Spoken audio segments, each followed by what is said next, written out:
Takže čaute ľudia, vás vítam v novom videu a dneska si ideme ukázať, ako postavať počítací zvuk. Teraz ho vidíte, tento celý projekt na obrazovke, čiže my ho ideme postavať. Takže, čo budeme potrebovať? Ja si mikrofón troška posuniem. Budeme potrebovať batériu B3B, ktorá vyzerá nejako takto. Dáme to. Batériu umiestnime na 7C, ako takto.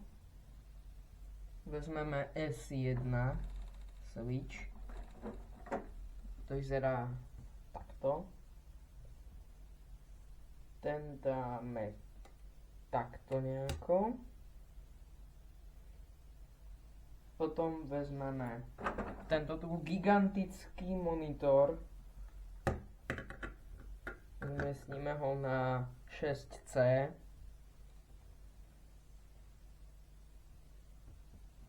Vezmeme takto 3 trojky, jednu si odlomíme. Takto posúdeme, umiestnime to na 7A.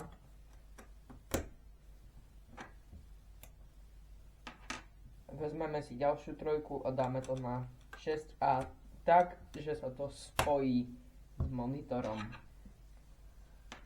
Vezmeme potom jednu dvojku. Dvojky si potom ešte odložíme, lebo ich budeme potrebovať.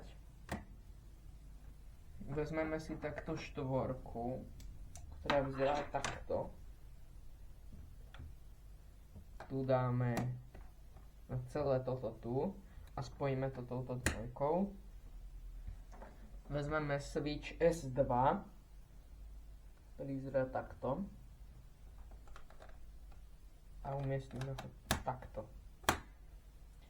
Vezmeme taktiež U2 alarm IC, ktorý dáme na 2C, čiže hneď akoby vedľa monitoru, nejako takto.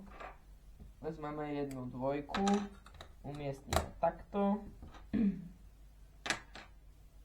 Vezmeme si jeden modrý kábel a dáme ho takto, že sa spojí s týmto a s S2 switchom, ktorý je na monitore, teda na tej obrazovke. Vezmeme si takto 5 a 5 umiestnime takto. A jak vidím, ešte budeme potrebovať aj takto, dáme pod to ešte jednotku a tu dáme takto dvojku a posledná, a chýba nám už iba posledná čerešnička na torte a to je tento reproduktor. Takže ideme ho umiestniť, umiestnime ho tak, aby sa to spojilo so štvorkou a U2 a U2, čiže nejako takto. Zapneme a teraz budeme klikať. Vidíte, funguje. Funguje a to má počítať ten zvuk. Keď si pozriete,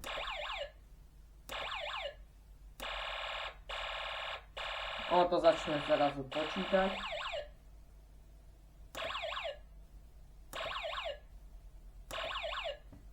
A funguje to teda výborne.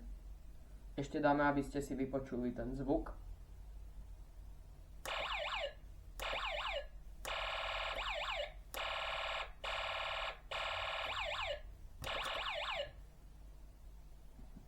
Dúfam, že sa vám tento projekt páčil a ja ďakujem, že ste pozerali. Dovidenia.